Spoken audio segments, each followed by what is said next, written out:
예, 원재입니다. 예, 촬영 환경이 많이 바뀌었죠. 지금 여기는 일산의 정해사란절입니다. 저희 도반 스님, 송산 스님이 지금 현재 주지로 계시고요. 제가 서울 일정이 있을 때 저희 도반 스님, 해종 스님 절에서 머물기도 하는데 이번에 뭐 좀 방이 꽉 찼어요. 보현사가 인기가 많아가지고 그래서 제가 뭐 들어갈 방이 없어가지고 송산 스님한테 여기 여쭤보니까 방 남는다고 라고 해가지고 여기서 지내고 있습니다. 사실 제가 이제 이런저런 공지가 들어가겠지만은 들어갔죠. 이미 제가 올 가을에 뜰 앞에 잣나무라는 BTN 불교 TV 정규 프로그램 사회를 맡게 됐어요. 지금까지는 좀 방송 안 하다가 큰 스님들 찾아뵈면서 큰 스님들의 어떤 삶을 살펴보고 그분들의 이제 좋은 말씀도 듣고 하는 이제 프로그램인데 개국 30주년 기념해서 그렇게 다시 시작하는 거예요. 이전에도 원래 뜰 앞에 잣나무가 있었고 10년 전에도 있었고 근데 이번에 처음으로 비구 스님 이전에는 아마 방송국의 국장님들이 이제 큰 스님들 찾아뵈면서 이런 질문을 했을 거예요. 근데 이제 처음으로 비구 스님을 모시고서 그렇게 하고 싶다고 해서 그리고 또 PD 분이 연락을 해주셔가지고 그렇게 제가 승낙을 하게 되었어요. 근데 이제 승낙하게 된 배경에는 제가 방송에서도 얘기했지만 왜 이거를 승낙하게 됐냐면은 우리나라 이제 큰 스님들 많으시죠, 당연히. 각처에서 각 분야에서 큰 스님들 많으시겠지만은 제가 선원에 있다 보니까 선원 큰 스님들밖에 몰라요. 어떤 의미에서는. 그러니까 다른 큰 스님들을 몰라요. 어떤 일을 하셨는지, 어떤 원력을 가지고 계시고, 어떤 수행 과정, 깨달음을 거치셨는지 그런 걸 모르는 게 많죠. 그래서 선언에 어떤 의미에서 좀 선언에만 고립돼 있다 보니까 다른 세계를 잘 모르는데 그나마 제가 이제 외부적인 활동을 하기 시작했죠. 2019년부터 책을 내면서부터 그러면서 여러분들을 만나 뵙고 있는데 종단의 여러 중요 소임을 이렇게 맡으시고 어떤 분야에서 한 분야를 크게 큰 길을 내신 분들은 다 그만한 공덕과 역량 그리고 원력이 있으시거든요. 그런 것들을 내가 한번 큰 스님들의 어떤 삶을 통해서 내가 배워보는 게 맞지 않나. 내가 분명히 배울 면모들이 그렇게 많이 갖추신 분들이 큰 스님이 되셨잖아요. 그래서 내가 큰 스님들 한번 공부해보자, 연구해보자. 그런 생각으로 사실 이 프로를 승낙하게 됐어요. 그래가지고 제가 요즘 좀 공부가 부족하다는 그러니까 공부가 부족하다는 게 내가 너무 아는 게 없어. 사람들의 아는 것도 없고 왕래도 없어. 그냥 혼자서 좀 편하게 잘 지내고는 있는데 그런 건 사실인 건 맞는데 어떤 외부적인 교류들 그리고 큰 쌤들의 어떤 삶의 모습들을 통해서 나의 부족한 점을 좀 나도 좀 반성해 보고 그런 것들을 배워보자는 신경으로 사실은 이 프로의 사회를 승낙하게 됐어요. 그래서 공부한다는 신경으로 사실 프로그램을 승낙했고요. 그리고 그런 촬영이 좀 있어가지고 제가 서울에 올라오게 됐어요. 제가 이제 큰 쌤들을 스튜디오에 모시는 게 아니라 제가 찾아뵙고서 이렇게 하는 거라서 촬영이 겹치다 보니까 했는데 촬영이 하나가 취소가 됐어요. 취소가 됐다기보다는 연기가 됐죠. 그래서 그 촬영을 나중에 하겠지만은 그래서 서울에 한 일주일 정도 머물게 됐어요. 그래서 이제 그런 과정에서 이제 일산 정회사에 제가 이렇게 머물고 있습니다. 그래서 머물고 있으면서 제가 여기서 영상 촬영을 해야 될 것 같아서 선답이란 책 가져왔죠. 책 가져와가지고 여기서 그냥 쓱 살펴보다가 원담 스님 저번에 한번 제가 한번 했어요. 아야 하는 바로 그것이니라 이 글 가지고 한번 했는데 그 다음에도 귀로 들으면 잘못 듣는 법문이니라 이 글도 괜찮더라고요. 병이하고 해가지고 그래서 제가 한번 다 알아보면 좋을 듯해서 한번 이 글을 한번 읽어보면서 조금씩 설명해 보도록 하겠습니다. 예, 글 본문은 제가 올릴 테니까 꼭 한번 먼저 읽어보시고 제 설명을 들으신 게 좋지 않을까 그렇게 권장드립니다. 1939년 동안과 해제 때였다. 몽술 행자 그러니까 당시에는 몽술이라는 어떤 이름을 받으셨나 봐요. 행자 때 이름이신가? 사미 때 이름은 이제 진성이셨는데 몽술이라고 또 쓰셨나 봐요. 몽술행자가 망공스님께 나아가 절을 하니 망공스님이 물었다. 내가 누구냐? 몽술이라고 합니다. 이곳에 무슨 일로 왔느냐? 노스님의 법문을 들으러 왔습니다. 법문을 어디로 듣느냐? 그러니까 귀로 듣습니다. 귀로 들으면 잘못 듣는 법문이니라. 그렇다면 어디로 듣습니까? 노스님이 쥐고 있던 주장자로 행자의 머리를 한번 탁 하고 때리고 물었다. 전 주장자가 없어서 항상 펜을 하나 들고 있는데 여기 뭐 숟가락도 있어요. 근데 숟가락은 좀 그렇죠. 펜 그냥 붓펜 하나 탁 치면서 물은 거야. 알았느냐? 하고서 다시 한번 더 때릴 기세로 주장자를 번쩍 들어 올리며 말했다. 그러면서 또 한번 처음에는 안 통했죠. 탁 때리고서 알았느냐 했는데 거기서 안 통하니까 또 한 번 더 때릴 태세를 이제 취하신 거예요. 알았다 하여도 이 주장자를 면치 못할 것이고 알지 못했다 하여도 이 주장자를 면치 못하리라. 속히 일러라. 행자가 머리를 만지며 아야 아야 하니 스님은 주장자를 내리고 박장대소 하였다는 거예요. 그래서 아야 아야 했다고 하잖아요. 아야 아야. 이렇게 해서 아야 아야 하고서 했는데 이 글을 보면은 이 일화를 들으면은 그 말이 생각이 나죠. 준마는 양마 아주 뛰어난 말은 채찍 그림자만 봐도 바로 튀어나가는 법이라고. 그 글귀가 생각이 났죠. 여기서 야 알았다 해도 주장자를 면치 못할 것이고 알지 못했다 해도 이 주장자를 면치 못할 것이다. 어서 일러라 하니까 아야 아야 한 거예요. 선문답의 일종이에요. 일종. 그거를 아마 들으셨던 것 같기도 하고 어떤 의미에서 기반이 워낙 좋으셔서 그게 팍 튀어나온 것이기도 한데 이 글의 해석으로 보자면은 이제 기반이 좋으셔서 기질이 좋으셔서 그렇게 해석하는 게 맞죠. 그리고 여기서 귀로 들으면 잘못 듣는 법문이라 우리가 귀로 듣는다고 생각하잖아요. 귀로 들을까? 그럼 우리는 꿈속에서 눈이 감아져 있잖아요. 감아져 있는데 본단 말이야. 꿈속에서 사람들 보이잖아.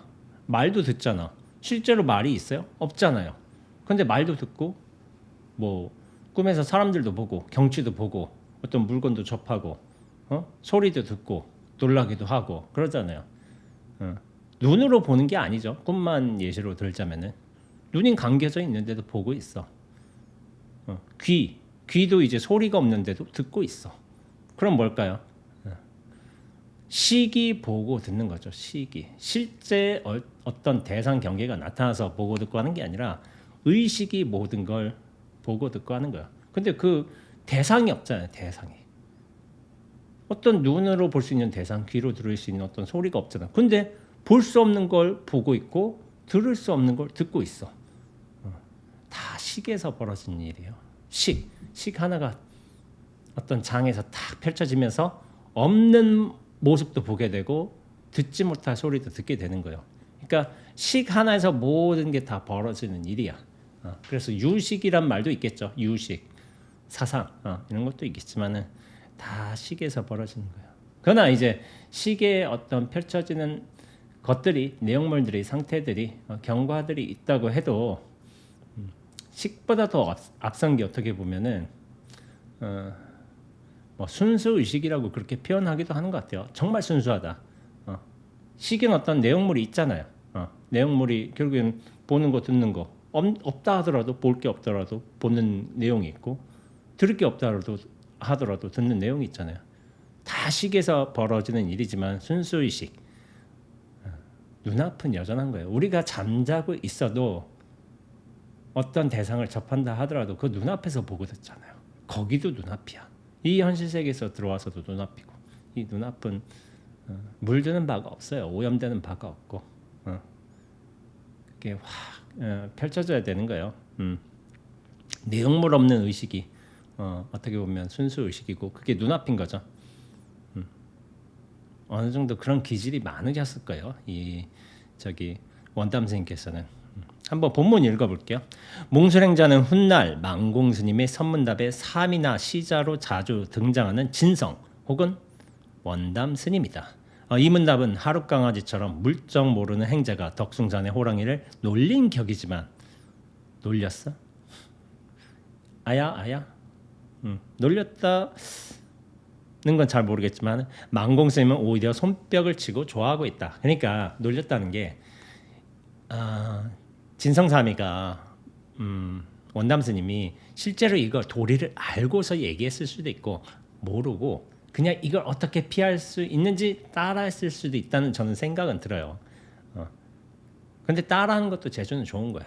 막 절에 들어온 행자가 알고 모르고 하는 분별심을 떠나 아야 아야 하는 무심의 지혜작용을 드러낼 줄 아는 법기임을 확인했기 때문이다. 실제로 이 도리에 들어섰다기보다는 이걸 어떻게 대해야 되는지 알고 계셨던 거야. 그것만 해도 대단한 거죠. 이를테면은 제가 예전에 한번 소개를 한 적 있잖아요.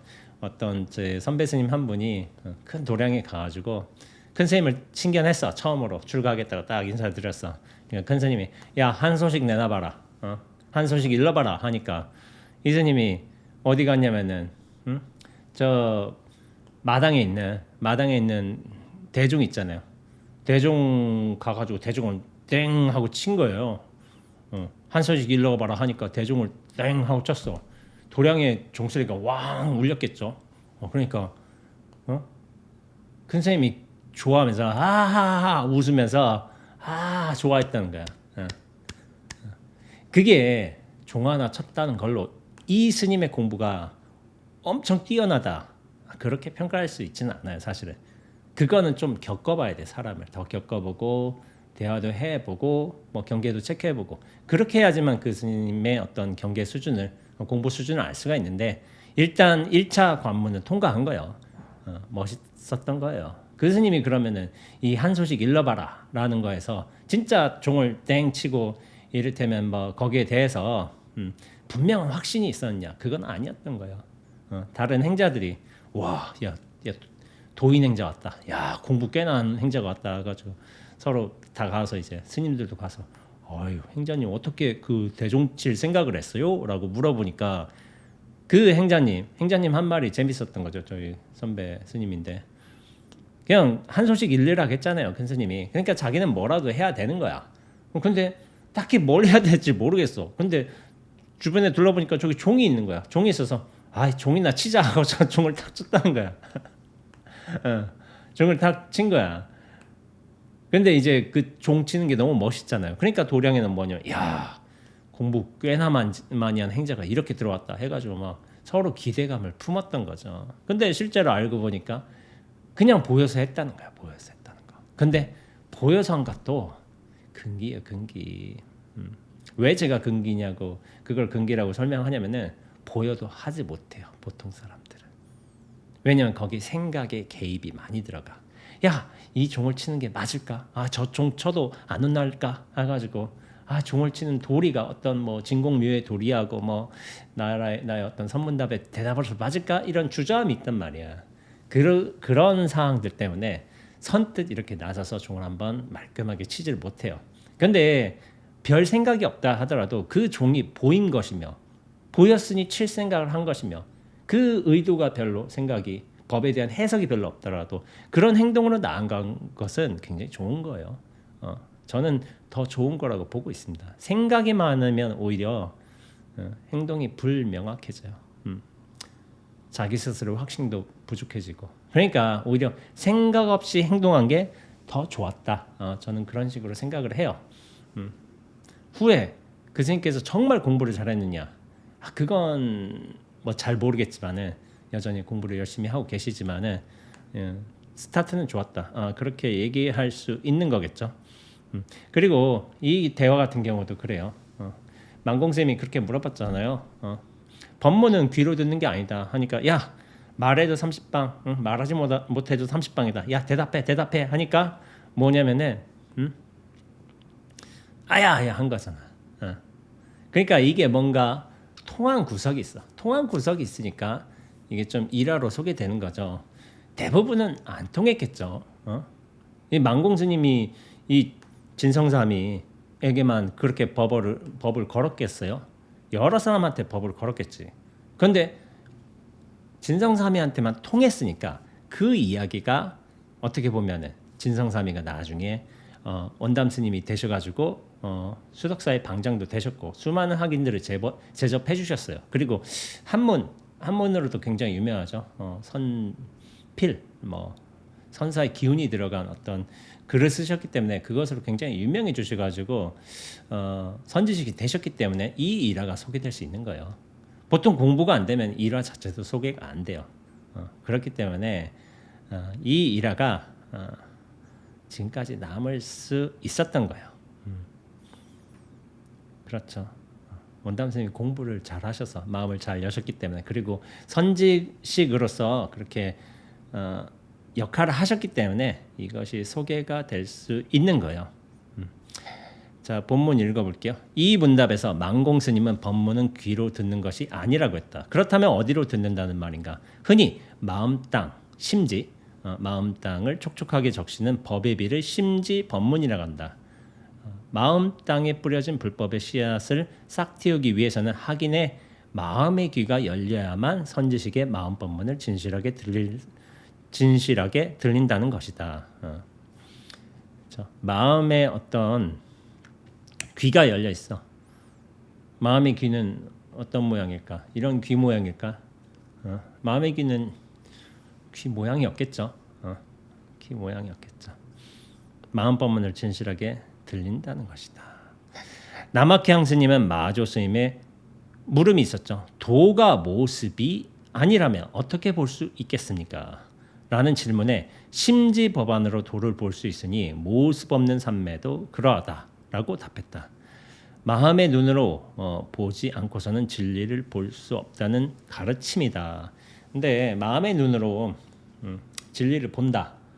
우리가 견성이라고 하잖아요. 성품을 본다. 제가 예전에 한번 또 설명했지만은 성품을 본다라는 게 깨달음을 얻는다.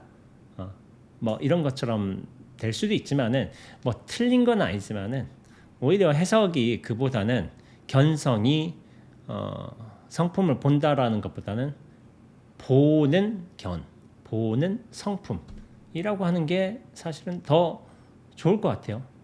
본다는 일이 벌어지고 있어. 보는 그러한 성품, 그걸 성품이라고 불렀는데 견성, 성품을 본다라는 거는 어떤 의미에서 뭐냐면 내가 성품을 본다라는 좀 그런 뜻이 들어갈 수가 있잖아요. 나란 존재가 있어가지고 내가 성품을 본다, 깨달음을 구한다, 깨달음을 얻는다, 그런 말이 될 수가 있잖아요. 근데 그런 나를 어떤 중심에 두지 않고 보는 성품이라고 어떻게 보면 단박하게 표현한 것이 더 좋을 수가 있어요. 그래서 제가 예전에도 했지만은 제가 눈앞 얘기하지만은 그런 말을 하잖아요. 눈앞을 본다.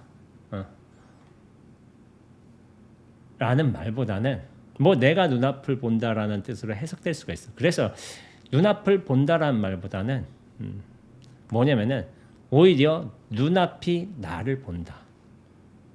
눈앞이 나를 보고 있어. 내가 눈앞을 보는 게 아니라 오히려 눈앞이 나를 보고 있어. 이게 좀 더 맞다. 이런 식으로 얘기한 적이 있어요.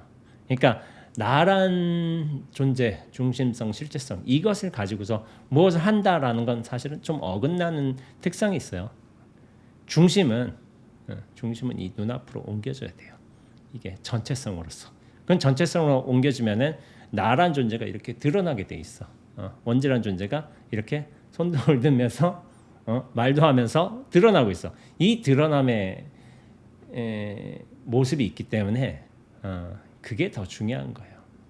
내가 이렇게 보는 게 아니라 이 전체에서 원죄도 인연따라 이렇게 드러났기 때문에 드러남에 초점을 갖출 수 있다면은 그게 더 옳은 말이죠. 그래서 눈앞이 나를 보는 게 오히려 더 옳다, 이런 식으로 얘기한 것이고, 그리고 깨닫는다 한다는 건 뭐냐면은 제가 얘기하잖아요. 실체성, 중심성이 탁 깨지는 거라고. 그럼 눈앞은 자연스럽게 원래 있어요. 원래 있기 때문에 이거는 자연스럽게 어떤 합치가 되는 거야. 개합이 되는 거야. 그래서 깨달음이라는 것도 깨달음을 얻는다, 구한다, 그런 말보다는 개합이 된다라는 표현이 더 맞는 측면도 있어요. 그러니까 나란 실체와 껍데기, 감옥, 이런 틀이 탁 깨진다면 눈앞은 원래 만나고 있잖아. 근데 이 만나는 밀도가 굉장히 높아지는 거겠죠. 그래서 개합이란 말이 좀 더 맞는 것 같아. 전체성으로서 다 확장이 된다면은 인연처들은 계속 여러 방면으로 드러나겠죠. 그래서 개합과 드러나. 저는 그런 식으로 좀 설명을 하고 있습니다. 그래요. 개합이 더 맞아요. 눈앞으로서 확장된다. 뭐 전체로 뻗어나간다. 뭐 그런 식으로 표현할 수도 있고 그럴 수 있지만은 그렇게 나란 존재에서 갇히지 말고 전체로 확장이 돼야 되는 거예요. 실제로 온갖 고정관념과 사랑분별, 망상에 사로잡혀 있는 중생이 진리 말씀을 진실 그대로 받아들이기란 쉽지 않다. 왜냐하면 나에서 갇혀 있어. 그래서 잘 몰라. 이걸 확 벗어나야지만 알 수가 있는데 그걸 몰라요. 때문에 마조 스님은 옷 입고 밥 먹으며 말하고 대꾸하는 육군의 작용과 모든 행위가 모조리 법성이다. 법의 성품이다. 그러나 근원으로 돌아간 줄 모르고서 명상을 쫓음으로 미혹한 생각이 허망하게 일어나 갖가지 업을 지으니 가령 한 생각 돌이켜본다면 그대로가 성인의 마음이다. 라고 마조록에 기록되어 있다고 하네요. 옷 입고 밥 먹으며 말하고 대꾸하는 육군의 작용과 모든 행위가 뭐지? 법의 성품이다. 법의 성품에서 법의 성품 자체이기도 하고 법 성품이 인연법 따라 드러난 것이기도 하겠죠. 그러나 근원으로 돌아갈 줄 모르고서 명상, 그게 따로 있다고 여기고 있어. 근데 그게 따로 있다고 생각하고서 거기에 미혹한 생각, 내가 하고 있는 거죠. 그러니까 명상에 쫓기고 그 정에 물드는 거는 그러면서 업을 지어. 업을 지어. 그래서 중생이 되는 거예요. 근데 거기서 회광반조 한번 탁 일어난다면은 나란 실체를 딱 걷어내고서 이 전체로서 확장이 된다면은 눈앞으로서 제대로 만난다면은 다 일체가 법의 일이에요. 법의 일. 진리의 일들. 그래서 진실해진다고 말할 수 있는 거죠. 제가 예전에도 말했지만은 이산 해연사사 바람문에서 그런 구절이 있었죠. 보고 듣고 맛봄으로 한량없는 죄를 지어. 그래서 어떤 신도님이 스님 보고 듣고 맛봄에 왜 한량없는 죄를 짓는 거예요? 그렇게 물어봤죠. 수자 스님한테, 제 선배 스님한테. 근데 거기에 퍼뜩 대답을 못한 거야. 곧장 당신께서는 그 매일같이 그 구절을 읊지만은 그래서 아침 예불 때마다 근데 정작으로 그 뜻을 모르고 있다는 걸 당신 스스로 좀 어떤 의미에서 좀 반성이 되셨겠죠. 매일 읽고는 있지만 그 뜻을 몰라. 그냥 그 계속 읽는 거야. 관성적으로. 그런 고민이 되셨다가 나중에 이제 뭐 나에 집착하게 된다면은 그 보고 듣고 맛봄이 한량없는 죄가 된다, 업이 된다, 이런 식으로 선배 선생님들과 좀 대화를 하면서 그렇게 해결을 하셨다는데 제가 이전에도 설명했지만은 보고 듣고 맛봄이 죄가 되는 것은 업이 되는 것은 나란 존재에 갇혀 있을 때 되는 거예요. 나란 존재에 갇혀 있을 때는 이게 나란 실체가 있기 때문에 보고 듣고 느끼고 생각하는 행위가 어떤 종류의 업으로서 실체성을 가진단 말이야. 그러면서 저장이 돼. 그러면서 어떤 종류의 결과도 만들어내고. 근데 보는 것을 단지 보는 것이며 듣는 것을 단지 들을 뿐이고 느끼는 것을 단지 느낀다면은 거기서 끝난다면은 그것은 죄도 되지 않고 업도 되지 않아요. 보는 것 그 자체가 진실한 일들이 되고 듣고 느끼는 것도 법이 작용이 되는 거야. 법의 세계로 사는 거야.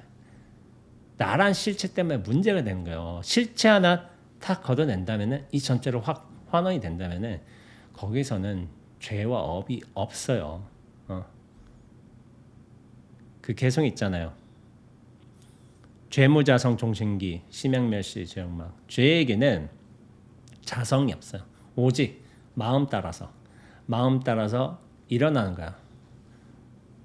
심양멸시 죄영막. 만약 이 마음이란 게 딱 내가 갖추고 있다는 어떤 따로 특정한 나의 마음이라는 게 따로 있다면 심양멸시 이 마음이 탁 멸한다면은 죄 자체도 사라져요. 왜냐하면 죄라는 것도 이 마음이 따로 있다는 어떤 착각, 근본 무명에 의해서 거기에 붙는 어떤 내용물이니까 죄라는 것도 이 근본의 무명이 없다면은 죄가 달라붙을 곳이 없어요. 죄가 왔다가도 마음이 없기 때문에 달라붙을 여지가 없어. 그래서 그냥 지나가 버릴 수밖에 없는 거예요. 죄망신멸 양구공. 죄하고 죄가 없어지고 나라는 어떤 실체에 대한 착각, 근본 무명마저도 없어진다면은 시증명의 진참회, 이것을 이름하여 진정한 참회라고 한다. 여기선 참회라고 했어요. 참회.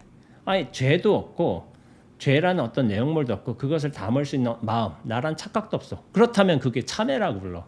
근데 보통 참회라고 안 하잖아요. 그럼 뭐라고 불러요? 깨달음이라고 부르지. 근데 진참회가 깨달음인 거예요. 깨달음. 깨달음에 이른다면 또 진참회가 되는 거예요. 나란 실체성이 딱 사라지면은 인연에 상응할 수만 있다면 그것이 진정한 참회인 것이고 진정한 깨달음인 거야. 그렇게 되는 거예요.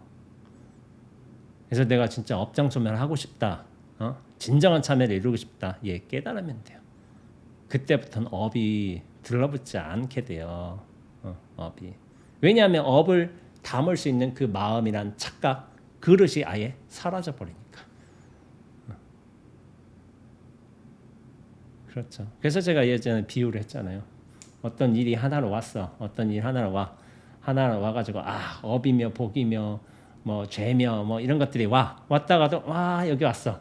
그래서 여기 착 들러붙어야지 했는데 들러붙을 곳이 없어. 마음이 없어가지고 마음이나 실체 착각이 없어가지고 들러붙어야 되는데 들러붙을 곳이 없네. 그럼 쑥 지나가는 수밖에 없겠지. 그렇게 되는 거예요. 그러나 나란 어떤 착각이 있는 이상 그런 어떤 일에 대한 생각, 평가 그 일 자체는 또 들러붙게 돼 있어요. 이게 중생의 속성이에요. 벗어나기가 쉽지가 않아요. 따라서 본문 읽어보자면 따라서 진리 법문을 바로 듣기 위해서는 개념과 분별심에 걸리지 않고 텅 빈 마음이 되어야 함을 알 수 있다. 눈앞이 텅 빈 마음이에요. 눈앞으로서 탁 만나는 거예요. 텅 빈 마음으로서 눈앞을 탁 만날 수 있는 것이기도 하고 성철스님은 불교를 바로 하려면 바위가 항상 설법하는 것을 들어야 한다고 말한 적이 있다. 바위가 항상 설법을 한대요. 부처님뿐만이 아니라 세상 모든 것이 과거로부터 현재 이르기까지 항상 설법을 하고 있다. 심지어 저 바위 산 꼭대기에 서 있는 바위까지도 법당에 계시는 부처님보다 몇백 배 이상의 설법을 항상 하고 있다. 그뿐만이 아니다. 모양도 없고 형상도 없고 보려고 해도 볼 수 없는 허공까지도 항상 설법을 하고 있다 하면서 이 글 출처가 뭐냐면은 마음에 새겨듣는 성철 큰 스님의 법문이요. 부처님만 설법을 하겠어요? 부처님 과거로부터 현재 이르기까지 항상 설법하고 있대. 세상 모든 것이 설법하고 있대. 전체 다 설법하지 않는 게 없대요. 저 산꼭대기 있는 저 가야산, 말하자면 가야산 연화봉에 있는 바위도 부처님이 우리나라에 들어오시기 전부터 어떻게 보면 설법하고 계셨던 거예요. 우리 신라 시대 뭐 2차돈 뭐 순교인가 이렇게 해가지고 불법이 들어오긴 했지만은 그 전부터 이미 설법하고 계셨던 거야. 진리야, 진리. 부처님은 어떤 진리를 상징하시는 사람의 어떤 모습인 거지. 진리는 부처님 이전에도 있었죠, 당연히. 그렇죠. 불교라는 어떤 종교, 가르침, 내용물들은 나중에 우리 신라 뭐 그때쯤 들어왔겠지만은 부처님보다도 몇백 배 이상의 설법을 항상 하고 있다. 허공까지도 설법하고 있대요. 허공까지도. 허공이 무슨 설법을 해? 허공이? 그렇게 생각할 수 있잖아요. 허공에서 소리 없는 설법, 내용 없는 설법을 하고 계시죠. 근데 그걸 못 알아들으니까 우리 중생들로 하여금 흰 구름이 다 지나가면서 설법하고 있고 까마귀가 깍깍 하면서 설법하고 있죠. 모양으로서 설법하고 있는 것이고 소리로 설법하고 있는 거죠. 비 같은 경우도 그랬죠. 비 내리면서 우리가 물이 촉촉하게 달라붙잖아요. 여기 피부에. 그것도 설법이에요. 심지어 우리가 비에 폭삭 젖어서 이 젖은 옷으로 이렇게 좀 끈적댄다, 옷 늘어진다 하더라도 그것도 설법이에요. 촉각을 통한 설법. 모든 것이 다 설법하고 있어. 그런데 허공 그 자체가 소리 없는 설법, 모양 없는 설법은 하는지 모르겠지만 우리가 그걸 못 알아들으니까 어떤 모양과 소리를 빌어서 설법을 하고 있는 거죠. 근데 이 설법을 제대로 들으려거든 내가 들으려고 해서 안 된다고요. 그냥 나의 어떤 실제성이 탁 무너짐으로써 이 전체와 만났을 적에 이 전체로 화려하게 탁 벌어지고 경계 없는 걸림 없는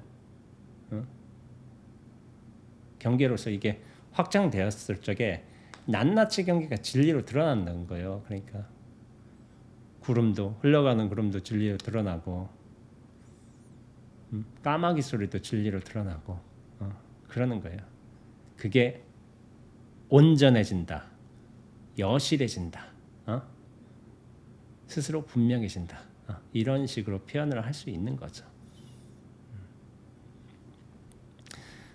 본문 보자면은 이른바 무정물의 설법을 알아들어야 한다는 것이다. 사람의 말이 아닌 주변의 풍경이나 사물이 드러나는 진실을 무정설법이라고 한다. 제가 얼마 전에 저번 주에 이제 그 보현사에서 무정설법 얘기를 들었죠. 폭포 소동파가 상총 선사한테서 이렇게 한 소리 듣고서 폭포 옆을 딱 지나가다가 진리를 깨달은 거야.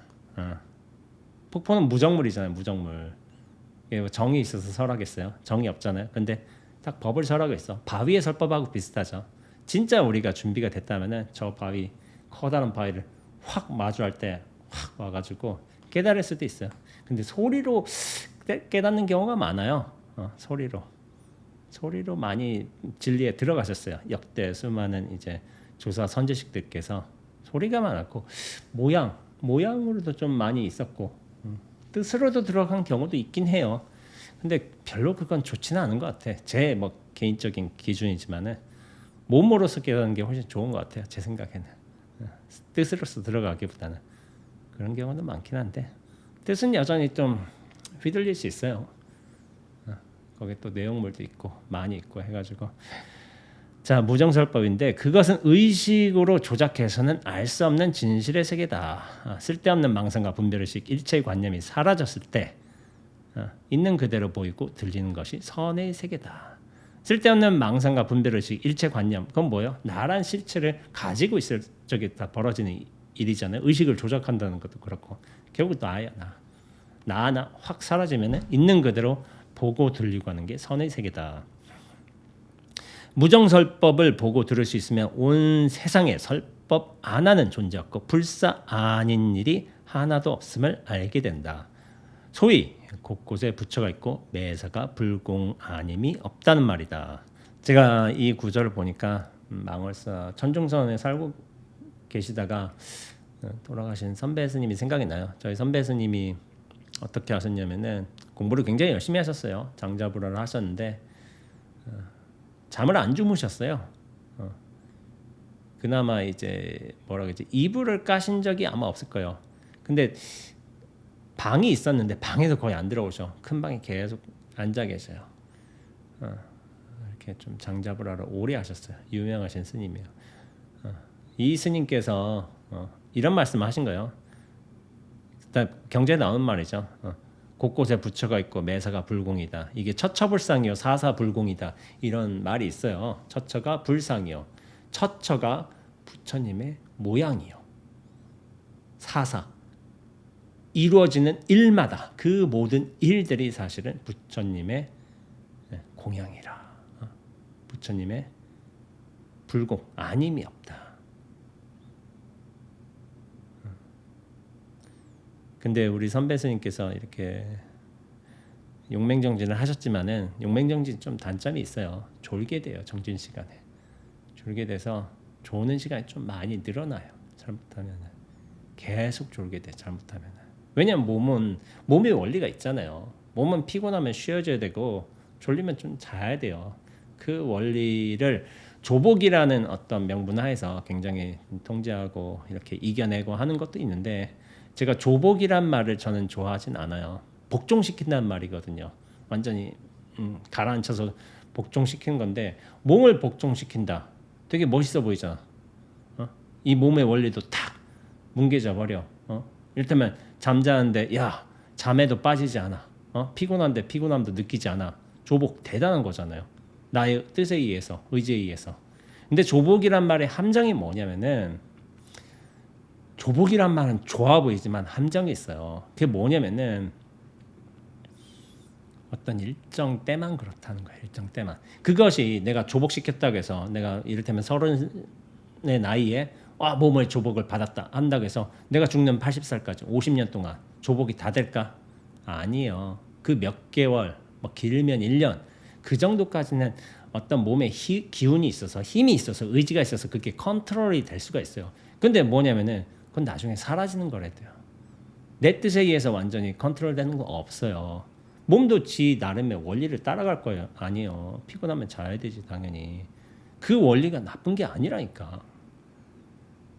어떤 특정 기간에는 그게 가능한데 평생 그런 거 아니에요. 그렇게 생각을 해야 돼요. 계속 그렇게 가는 일은 없어요. 처음에는 좀 됐겠지. 육맹정진 하다가 공부도 되고 화두도 잘 잡히는 것 같고 그게 몇 개월 될 수는 있어. 근데 뭐냐면 이게 1년 3년 그렇게 가는 게 아니래도요. 나중에 그 집중도의 밀도가 떨어져요. 이령함도 떨어지고. 근데 뭐야? 처음에 그렇게 됐잖아. 그걸 원하잖아. 됐던 경험이 있잖아. 그런 신심이 나잖아. 계속 붙들고 있어요. 근데 실제로 그렇게 잘 안 돼. 그래서 용맹정진이 딱 저희 은사 선생님 말대로 용맹정진을 해야 될 때가 있고 그때 공부가 일취월장이 딱 되는 데가 있지. 이걸 평생 용맹정진을 한다. 그런 마음 자세는 있을 수 있겠지만 실질적으로 형식적으로 그걸 계속 이어갈 수는 없어요. 근데 그 용맹정진을 하는 수자들 많다니까요. 제법 있었어요. 지금에는 많이 없지만은 왜냐 용맹정진만 정진인 줄 알고 있어. 근데 그건 평생 하는 게 아닌 거예요. 자기 공부 인연이 왔을 적에 그 용맹정진으로서 공부에 힘을 확 얻어버리고서 안목이 확 열리는 게 좋죠. 그 실체성이 확 깨지면 좋죠. 그게 반드시 수반이 돼야 돼요. 그래야만 용맹정진이 의미가 있지. 내가 남은 생에 50년간 용맹정진하면 살 것이다. 그거는 저는 좀 어리석은 거라고 생각하고 있습니다. 공부될 때 해야 되는 것이고 안목은 열릴 때 반드시 열려야 돼요. 그게 중요한 것이지. 50년 동안 잠 안 잔다. 이게 중요한 게 아니라니까. 진짜 안목이 열리면은 꾸벅꾸벅 졸고 있는 것도 법이 그렇게 드러나는 것임을 알게 돼요. 그래서 임재 스님이 그렇게 꾸벅꾸벅 선상에서 졸고 있어도 황벽 스님이 탁탁 쳐도 예? 하면서 하다가 큰 스님이 쳐다보고 있는데 다시 꾸벅꾸벅 졸고 있어. 근데 그걸 두고 황벽 스님이 맞나? 야 임재 수자가 저렇게 정진을 잘하고 있다. 이런 평가를 했대도 그런 거예요. 용맹정진에 애쓰는 건 맞아요. 근데 용맹정진의 뜻이 있는 게 아닌가요? 안목을 열고 깨달음을 얻는 데 뜻이 있어요. 용맹정진은 그 과정인 거야. 그렇게 해석을 해야 되는 게 맞습니다. 힘을 얻어야 돼 반드시. 안목이 환히 열려야 돼. 용맹정진 50년 저는 의미 없다고 보고 있습니다. 안목이 열리는 게 훨씬 중요한 거예요. 그러니까 단점이라고 한다면은 나중에 매너리즘에 빠져요. 그 매너리즘. 공부에 힘을 얻기도 전에 그 매너리즘의 힘이 너무 강해서 거기서 헤어나지 못해요. 우리 선배 선생님도 굉장히 애쓰신 분이에요. 애쓰신 분이지만은 10년 이상 뭐 그렇게 용맹정진을 하셨다면 사실 매너리즘에 빠진 거예요. 그 용맹정진의 매너리즘이 있어요. 그래서 용맹정진을 하는 수자치고 공부 잘하는 수자 없다는 그런 말이 있기도 한데 그게 수자 세계에서 실제로 살아보면 그거를 왜 그런 말이 나왔는지 알게 돼요. 그렇죠? 본문 읽어볼게요. 마음의 눈을 뜨고 보면 눈만 뜨이는 것이 아니라 마음의 귀도 열린다고 한다.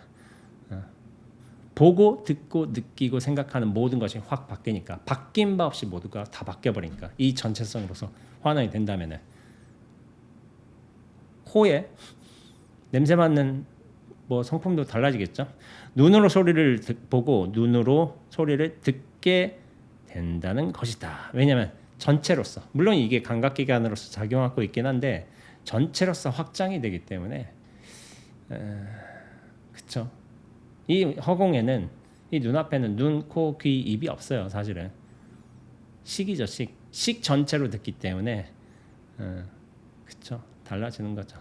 물론 이 도리는 유정에 대해 무정이 존재하고 있다거나 물질에 대해 마음이 있다거나 하는 이분법적인 사고, 즉 사량분별심에 머물러 있는 한 깨치기 어렵다. 나란 존재가 실체로서 있는 이상 깨치기 어렵다는 거예요. 왜냐하면 나와 대상이 따로 있다든지 어떤 이분법적 나와 대상이죠.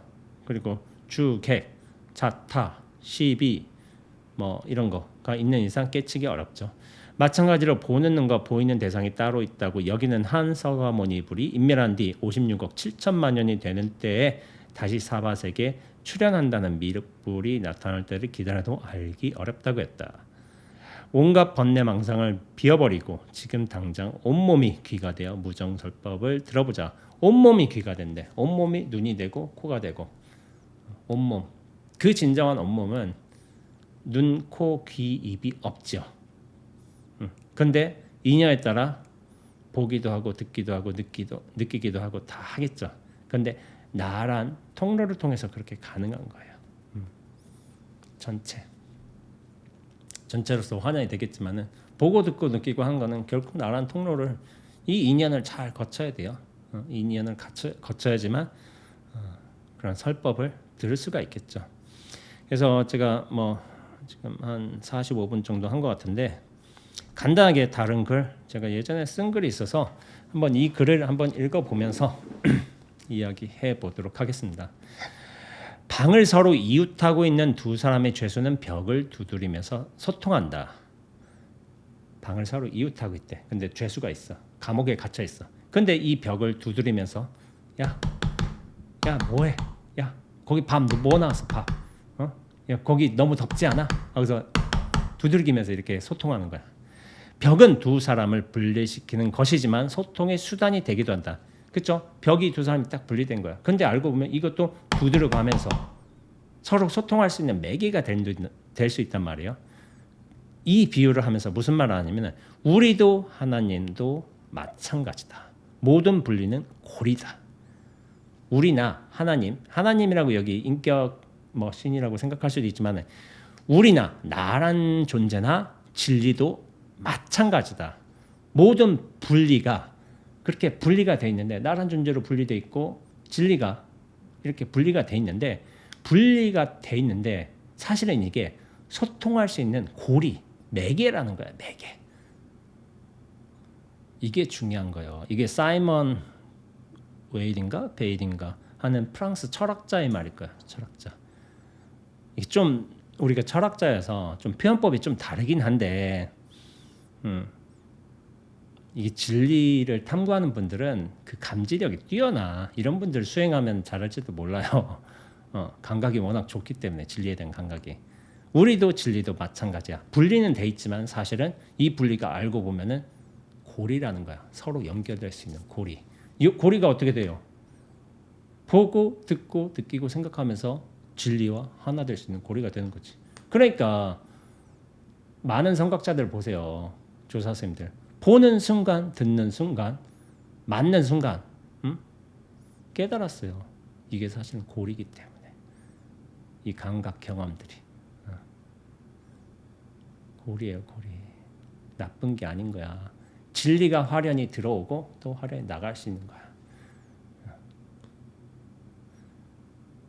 그렇죠. 근데 고리지만은 이 진리가 정말 잘 서로 상통하기 위해서는 잘 비어져 있어야 돼. 나란 존재가 잘 비어져 있어야지 진리가 딱 감각으로 들어오고 감각으로 딱 표현될 수 있는 거죠.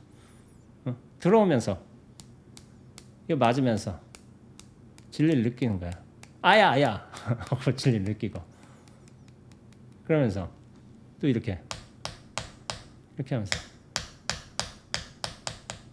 진리를 드러낼 수 있는 거죠. 이렇게 드러내도 되고. 자, 그러면서 제가 쓴 글 볼까요? 분리는 고리입니다. 비록 생사로서 분리가 되었다 하더라도 이 생사를 통해서 비로소 연결될 수 있습니다. 생사가 맨 처음에 좀 나한테 괴로움을 주는 요소인 줄 알았는데 이 생사가 진리로 들어가는 문인 거야. 이 생사가 그렇다는 거예요. 그렇다는 거. 생사가 곧 무생사이기 때문입니다. 여기는 실체가 없어요. 다만 인연 따라 이렇게 분명하는 거야. 분명하게 드러나는 거야. 용무생사는 생사 없음을 쓴다는 거는 야 생사는 없어. 생사 그런 거 존재하지 않아. 이런 식으로 용렬하게 윽박지르는 고집과 어거지가 아니라 그래서 제가 없다는 말을 별로 좋아하지도 않아요. 없긴 왜 없어? 이렇게 있잖아. 없다는 말은 둘 중에 하나를 너무 취하는 말이에요. 우리가 있음에 빠져 있는 사람들을 경책하기 위해서 그걸 끄집어내기 위해서 없다 하는 말을 쓸 수는 있지만은 그 없다는 데 초점이 있지 않다니까요. 없다는 얘기하는 저는 별로 그런 말을 좋아하지도 않아요. 왜 없어? 이렇게 있는데 뭐 굳이 다른 식으로 얘기하자면 왜 없어? 이렇게 드러나 있잖아. 드러났잖아. 그런 윽박지르는 고집과 어거지가 아니라 생사를 삶으로써 잘 융화한 데서 생기는 안목과 역량 그리고 여유입니다. 여유롭게 해도 돼요. 힘주어서 저는 뭐 힘을 뭐 안 준다 그건 아닌데 힘주어서 긴장되게 뭐 굉장히 뭐 힘주어서 얘기하지는 않아요. 그냥 좀 자연스럽게 얘기하는 걸 더 선호할 뿐이에요. 나라고 뭐 윽박지를 수 그런 걸 모르나? 알죠. 근데 정말로 저는 힘 빼고 하는 걸 좋아해가지고 힘 빼고 얘기하는 게 더 낫지 않나? 이걸 책상을 이렇게 치는 것보다는 물론 그게 될 수도 있어요. 뻑적하고 뭐 소리가 날 수도 있지. 근데 마음의 준비만 다 돼 있으면은 싹 뜨는 걸로도 때리는 것도 가능해요. 자기 마음이 얼마나 준비되어 있느냐 그런 거예요. 이거 반드시 이제 강하게 나갈 필요는 없어요. 제 스타일인 거예요. 그래서 생사가 이 분리이면서도 동시에 고리입니다. 이게 분리가 돼 있는 게 한데 이 생사심 분별심이 이게 분리면서도 동시에 고리야. 들어갈 수 있는 거예요. 너와 나를 가르는 것이기도 하지만은 진리와 나를 분간시키는 것이긴 하지만은 오히려 진리의 세계로 들어가는 고리가 되는 거예요. 그렇게 이 수많은 생사로 펼쳐진 다양한 분리로 드러난 이 삶을 원만하게 잘 살아내야 하는 것입니다. 잘 익어질 때까지 말입니다. 그리고 잘 익어졌을 때야 비로소 삶을 제대로 시의 적절하게 잘 쓸 수 있고 나라는 존재를 잘 부릴 수가 있습니다. 나라는 존재를 잘 부릴 수가 있는 거예요. 이 원죄란 존재를 잘 부리면서 사는 거예요. 제가 그 보현사에서 법회를 할 적에 그 법문을 듣고서 좀 인상적이었다고 그렇게 말한 분이 계세요. 내가 다른 사람은 못 쓰는데 잘 쓰진 못해요. 근데 원죄는 잘 쓸 수 있어. 얘는 잘 쓸 수 있어. 그나마 제가 잘 할 수 있는 게 원죄를 부리는 거 이 정도는 할 수 있어. 다른 사람까지 제가 이게 다룰 수 있는 역량은 없어요. 그런 법의 크기도 없고. 근데 요거는 그나마 잘 부리면서 재미나게 놀려가면서 살 수 있어. 그게 그나마 가능하다. 이런 식으로 얘기를 했지만 사실 나 하나 부리는 거 그거 쉽지 않죠. 쉽지 않아요. 자, 그러면서 우리가 아까 전에 그런 거죠. 아까 전에 얘기를 해볼까요? 야, 귀로 들으면 잘못 듣는 법문이니라라고 이게 만공쌤이 말했죠. 그렇다면 어디로 듣습니까? 하니까 저 만공스님이 진성행자 여기 몽술행자의 머리를 주장자로 탁 하고 때린 거야. 그거 왜 때렸을까? 얘 그것도 모르냐? 바보야. 이런 뜻으로 때렸을까? 아니에요. 이 분리가 고리란 말이에요. 너란 존재로 이렇게 분리돼 있지만은 이 분리가 이 탁 때리는 상황으로 이 상황으로 인해서 고리가 돼가지고 탁 연결될 수가 있어요. 그걸 노린 거예요. 그걸 노린 거. 만공스님은 근기가 좋다면은 정말 잘 비어져 있다면은 이 맞는 촉법의 인연이에요. 촉법의 인연. 속에 인연을 해서 탁 맞으면서 하고서 깨어날 수도 있어요. 그걸 체크해 본 거예요. 체크해 본 거. 그냥 때린 거 아닌 거예요. 이거 탁 하면서 확 벌어지는 사람이 있대도요. 준비만 돼 있다면 그렇게 확 벌어져요. 깨달을 수 있다고. 그걸 체크해 보고자 그렇게 한 거예요. 그래서 이 법문하고도 관련 있죠. 분리가 됐지만은 이 감각기관이 욕망이며 번뇌며 죄의 업이 쌓는 것 같지만은 사실은 진리가 들어오는 하나의 법의 인연인 거야. 법의 인연. 그걸 체크해 본 거야. 분리인 것 같지만, 죄인 것 같지만, 업인 것 같지만은 진리로 들어가는 통로였던 거야. 통로. 그래서 나란 인연은 굉장히 중요한 거예요. 진리가 여기에 담기기 때문에, 진리로서 또 드러나기 때문에. 그래서 나란 인연은 굉장히 소중한 거라고 제가 얘기를 하고 있습니다. 그러면서 우리가 할 수 있는 건 뭐냐면 나란 어떤 착각을 비워내는 거, 중생생사심을 비워내는 거, 수행을 통해서 이런 거를 잘 누그러뜨리고서 진리가 잘 담길 수 있도록 나란 어떤 생사심, 분별심, 착각을 무명 번뇌를 잘 비워내는 거, 그게 우리가 할 수 있는 일인 거예요. 눈앞의 속성을 닮아가지고 이 고요함, 공적함, 흔들림 없음을 닮아가는 어떤 선정을 닦는 것도 굉장히 중요한 수행이 돼요. 이 선정의 수행이 있어야지만 견고해져요. 사람이 흔들림이 없어져요. 이 선정의 기반이 잘 닦이면은, 선정의 기반이 잘 닦이면은 항상 선정이죠. 항상 선정. 이 눈앞으로서, 눈앞은 본래 있던 선정이에요. 원래 있던 성정. 들어갈 수도 없고 나올 수 없는 진정한 선정이죠. 이 선정이 잘 체화가 다 있어야 돼요.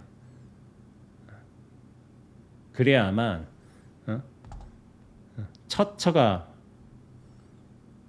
불상이요, 사사가 불공이다.